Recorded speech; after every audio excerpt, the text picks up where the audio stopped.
I can tell you I was sorely tempted to do the cloning route. I did not.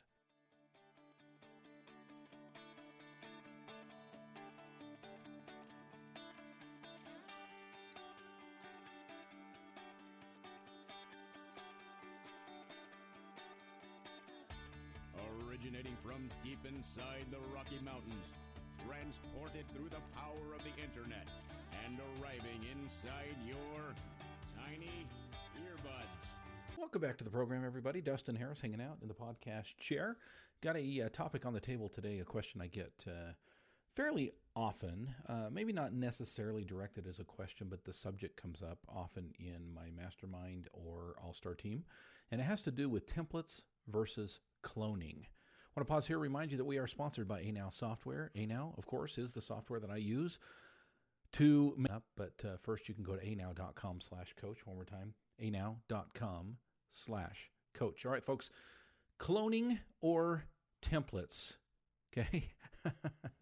Now, I know this is a lifelong question, okay? It's as old as the question of laser or 100-foot tape, right?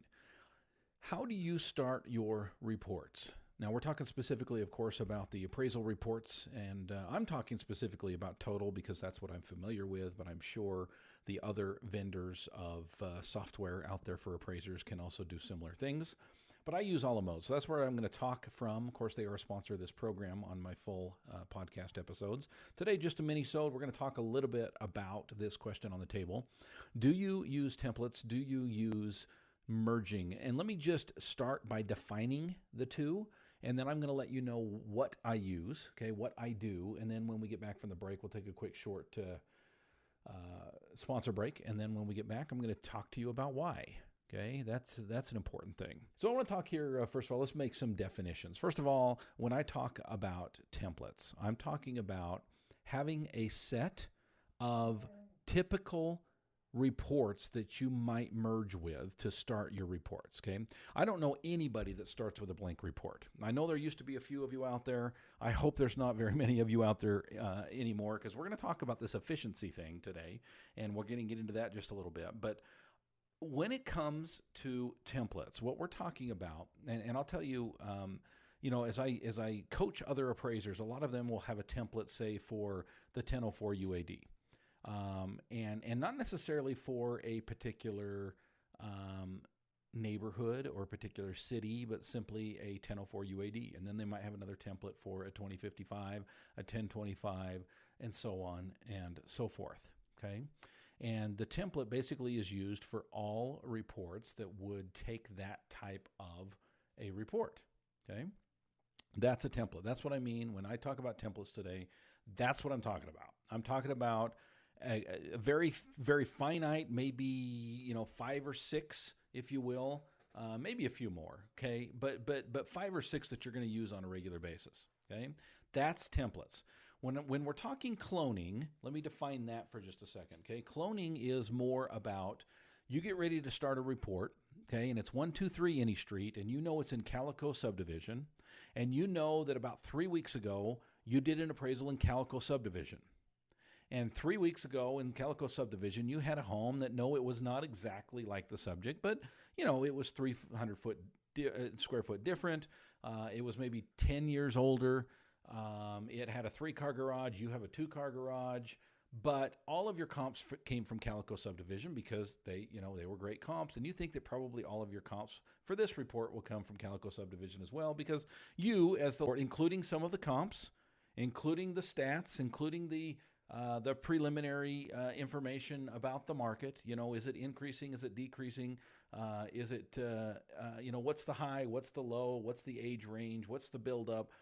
What's the definition of the neighborhood boundaries? Those kind of things. You're going to use those by starting a new report and cloning or merging with that old report that you did 3 weeks ago. Now, I don't know what the percentages are, but anecdotally, I can tell you I work with a lot of appraisers across the country in coaching situations, and we get into this kind of detail in our coaching because the coaching sessions that I do with people are all about helping them to progress to become more efficient. And part of that has to do with getting into the nitty-gritty details. We don't talk in generalities in these coaching sessions. We get very detailed. And one of the questions that I will ask them is, take me through a standard process, okay? The email just came in. You just received an engagement letter from the AMC. Talk me through, as detailed as you can, the process from start to finish. As they do that, I'm making notes. And then we take either that session or the next session and we pick it apart. And we look for efficiencies and we look for tweaks that will allow them to be able to complete that process better in the future, more efficient. The reason I tell you that is because anecdotally, I can tell you that it is about 50-50. It might be 60-40, okay? But it is about 50-50 out there, the individuals that use templates versus those that use clones. Now, I can tell you that any of these appraisers, if you ask them why, they will defend their process to the hilt. Okay? They believe in it from start to finish. They will keep it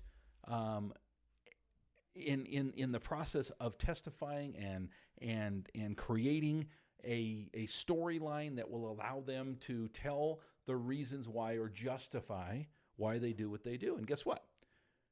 Good for them. I'm glad they have reasons for what they do. All right?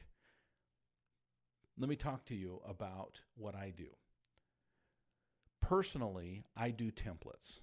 Okay, now I'm an efficiency guy. And some of you are going to say, well, Dustin, that's not very efficient. If you've got to go back and recreate all the information about the neighborhood boundaries and about, maybe you've got a great report that was very, very similar. Okay. In fact, I had one just today. This morning, I had one in a subdivision called Cornerstone Subdivision that I had just done 3 weeks ago. Okay. I can tell you I was sorely tempted to do the cloning route. I did not, and I'll tell you why when we get back from the break. Folks, talking about efficiencies, of course, ANOW software will allow you to be able to be more efficient at what you do. Why? Well, it helps you to keep track of every possible thing that you possibly can do. Let me give you an example.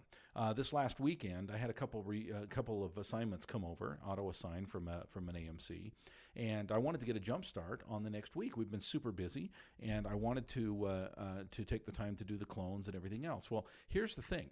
We have a very specific process in my office when it comes to appraisals, and it all centers around ANOW.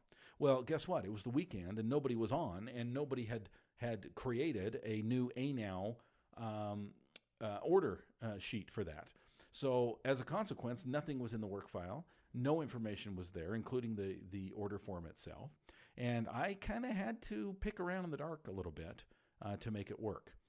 That's not the way I like to work, and that's why I use ANOW software. I love the fact that I have anything you can imagine. You can filter by appraiser. You can filter by type of order. You can filter by fee. You can filter by due date. You can filter by order date. You can filter by overdue. You can filter by revisions. Which of those reports that you've turned in and they now have come back for revision requests?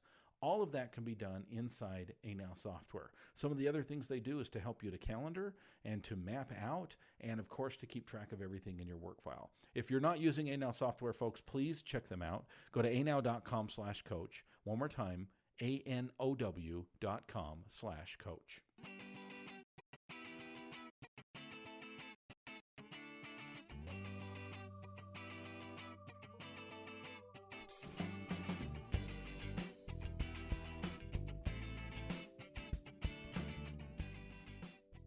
All right, folks, welcome back to the program. Sure appreciate you joining me. I know your time is precious. Hope you're enjoying the drive today as you're out there taking comp photos or moving from one appraisal to the other. And this topic that comes up quite often, I just wanted to address it briefly here on this mini-sode.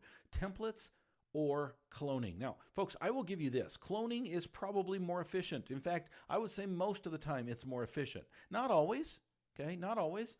But a lot of times, especially if you've done a similar home. Now, those of you who work in big metro areas and you do a lot of condos, okay? Boy, I'll tell you, cloning is sure tempting when you do condos. You got the same project, okay? You've got a very similar unit as one you recently did. It sure makes a lot of sense to use that cloning process. I'm going to highly recommend that you think through that, even if it's something you've done for a very long time. okay, I would ask that you get off that bicycle for a little bit, fix the chain, and then get back on so you can go just a little bit faster, okay? And here's why. Now, I know efficiency has to do with fast, right? It has to do with speed. Well, not always. Not always. Efficiency is also about quality, because when your quality is bad, your efficiency or your speed slows down. You've got more revision requests. You've got more problems that you've got to deal with. In other words, it's best to do it right the first time. And templates allow you to be able to do that. Let me tell you how. See, templates, you can't be thinking about it in terms of efficiencies. You've got to be thinking about it in terms of constance, okay, consistency. Let me tell you a true story. Years ago, I had a really good client. I thought was a good client. Next thing you know, it had been about 2.5, 3 months since I received an order from this client. And even though I had multiple attempts to reach out to the chief loan officer, this was long before 2008, by the way, long before HVCC. Many attempts to reach out to the loan officer, and they fell on deaf ears. I finally went in there. Okay, I finally dropped in unannounced and kind of surprised him. You could tell by the body language he was a little bit uncomfortable that I was there. Okay, oh well. And I said, Jack, let's talk, man. And we went in his office and sat down, and I said, hey, talk to me, man. I used to be doing 10 orders a week for you guys, and kind of dropped off to nothing. He goes, yeah, we kind of had to let you go. I said, okay, well, talk to me. I said, I'm not gonna pressure you. I'm not gonna push you, but man, could you at least tell me what's going on? And the answer he gave me, frankly, I don't think was in fact, I know it wasn't the true answer, because when I pushed him a little bit further, his answer was, you're quote unquote too conservative for our bank. In other words, I wasn't hitting his values, his estimates. Okay, this was back in the day. But the first answer he gave me actually was pretty embarrassing for me. He said, well, you had an order out there that you turned in. It was a new construction. And when we started reading through, it talked about measuring the outside. It talked about walking through each of the rooms on the inside. In other words, it was my scope of work. And my scope of work was way off, because guess what? It was a new construction and that house didn't exist. So how in the world did I walk through all of those rooms when they were only created on blueprints? And, it was a little bit embarrassing. But here's the deal. I had used a template. I had not used a clone. I had used a clone and I had not used a template. And as a consequence, the consistency wasn't there. I had cloned an old report that was in a neighborhood that was similar to the one that I was doing. And I thought this will be efficient, and I forgot to check the scope of work. Folks, this will happen to you. You will have a comment about a swimming pool, the subject swimming pool, and your subject doesn't have a swimming pool, and you will look foolish. It will happen if you do clones. Now, it may happen if you do templates as well, because there's a way to merge things and that kind of thing. But my opinion, okay, and I've worked with a lot of appraisers over the years, my opinion is that you are going to be more efficient in the long run, because you're going to be more consistent in the long run when you use templates. Folks, I want to remind you that you can find great products on my webpage. It's theappraisercoach.com. If you'll scroll down and you're a member of the All-Star team, my latest webinar is up, and it's called Don't Let Your Trainee Become Your Competition. Folks, that's another big question that appraisers have, and I've helped a lot of appraisers to avoid that pitfall. Check it out. Don't let your trainee become your competition. It's on theappraisercoach.com right now. You've been listening to the Appraiser Coach podcast with Dustin Harris. If you like what you hear, please give us a 5-star rating and post a short review on iTunes. For more in-depth insider information on how you can make more money as a real estate appraiser, visit theappraisercoach.com and sign up for the All-Star team today. Thanks for joining us. And now, get out there and create some value. Let's talk first about what, sorry, editor. Copper, you got to be quiet, buddy. Okay, I'm trying to do a podcast. All right, let's get back into it. Excuse me, allergies. I got to do that again. Sorry, guys. That sneeze really messed me up. All right, wind back the tape. Here we go.